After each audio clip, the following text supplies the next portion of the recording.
Olá, eu me chamo Fernando, eu sou professor de Educação Física e hoje eu vou estar ministrando uma aula para vocês com um tema que eu particularmente gosto muito, que é a capoeira.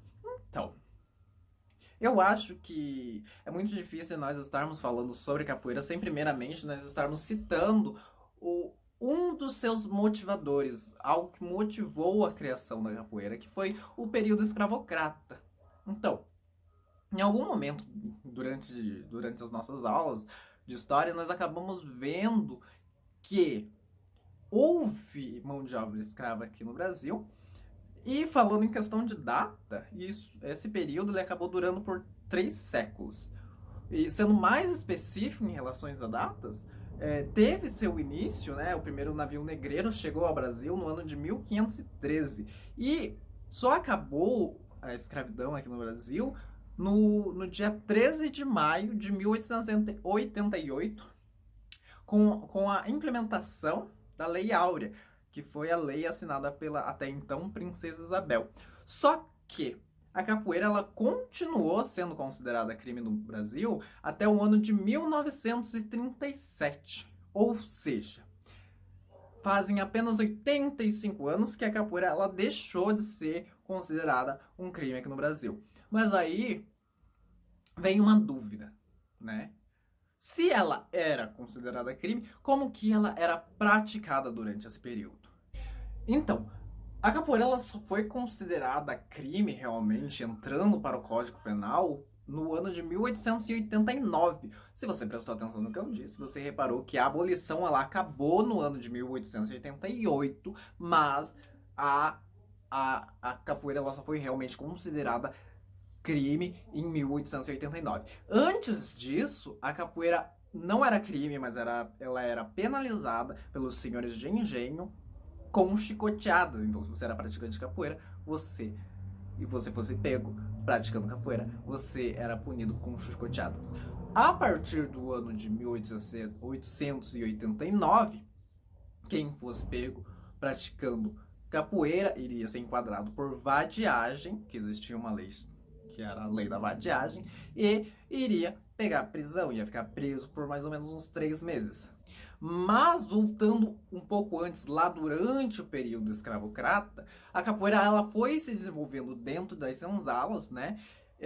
E para que os senhores de engenho não reprimissem a prática da capoeira, ela foi de certa forma mascarada, né? Foi implementada a musicalidade, colocando os instrumentos musicais, música, para que ali naquela situação ela viesse a aparecer uma dança, né? Tanto que hoje em dia é muito comum ainda nós ouvirmos pessoas que tenham essa dúvida de se a capoeira é uma luta ou é uma dança.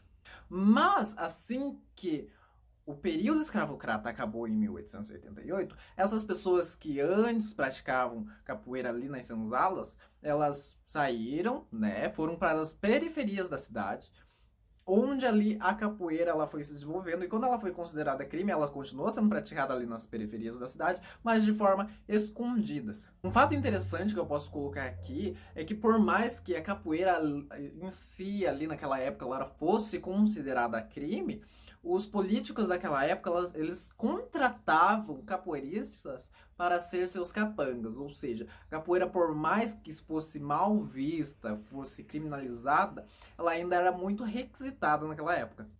A musicalidade que, de certa forma, foi implementada na capoeira como forma de mascarar essa luta, né, para com que ela não fosse reprimida, a partir de então ela foi se tornando algo intrínseco na capoeira, ou seja, algo fundamental, algo que faz parte da capoeira, que hoje em dia nós não vemos a capoeira sem essa parte da musicalidade, né? Então, nessa época que a capoeira ela era marginalizada, ou seja, a partir do momento que eles saíram da senzala, foram libertos e ficaram nas periferias da cidade, a musicalidade ela continuou sendo algo fundamental, ainda mais quando a capoeira ela foi considerada crime. E foi desenvolvido durante esse período um toque de berimbau chamado cavalaria, que quando alguém tocava ele, a roda simplesmente parava, pois sabia que a polícia estava vindo, né? Cavalaria porque antigamente os policiais andavam a cavalo. E esse toque, ele imita o som do trote do cavalo. Tanto que eu vou deixar um trecho desse toque aqui.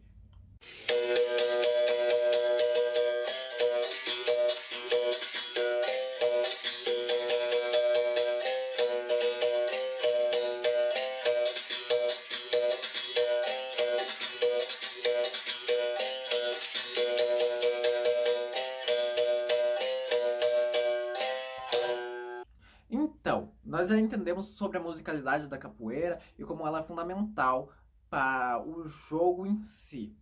Tão fundamental que é a música e os instrumentos que dão o ritmo do jogo, podendo ser mais rápido, mais lento, sendo os instrumentos mais utilizados normalmente, o berimbau, atabaque, pandeiro e em alguns casos o agogô.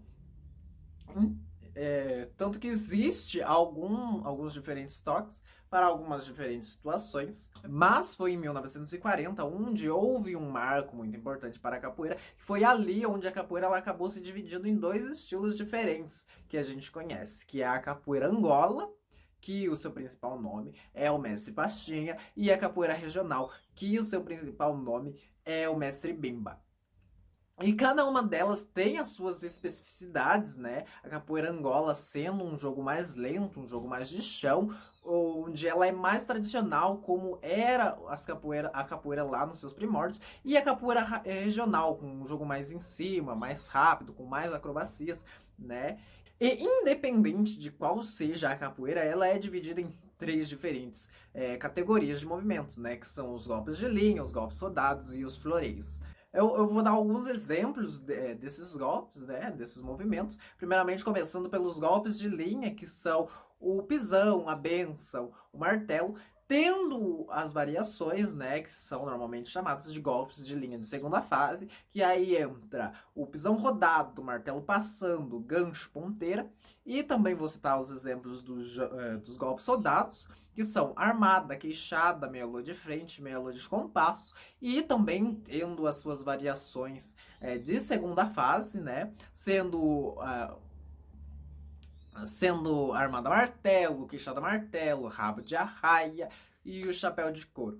E a gente pode observar que os nomes que foram dados para esses golpes são características, coisas que estavam no dia a dia dos praticantes de capoeira daquela época, não é mesmo? E já a terceira categoria de movimento, que é o floreio, ela é utilizada para embelezar, né, a roda de capoeira. E ela tem muita influência da ginástica e do street dance, como são utilizados aspectos como a estrela, que na capoeira a gente chama de AU, daí tem as variações do rodante, tem mortal. Tem uma história muito interessante que o mortal só foi implementado a partir do momento que uma ginasta que era praticante de capoeira utilizou ele na roda, e a partir desse momento todo mundo acabou utilizando também. Então, eu resolvi dar uma resumida aqui em alguns assuntos que eu acho bem importantes para a iniciação da capoeira, que é a história da capoeira em si. Porque, como dizia o filósofo irlandês Edmund Burke, um povo que não conhece a sua história, ele está condenado a repeti-la. E também falamos um pouco sobre a nomenclatura dos golpes da capoeira, né? Então, acho que é isso por hoje. Talvez numa próxima aula a gente se aprofunde mais, tá bom? Muito obrigado. E tchau, tchau.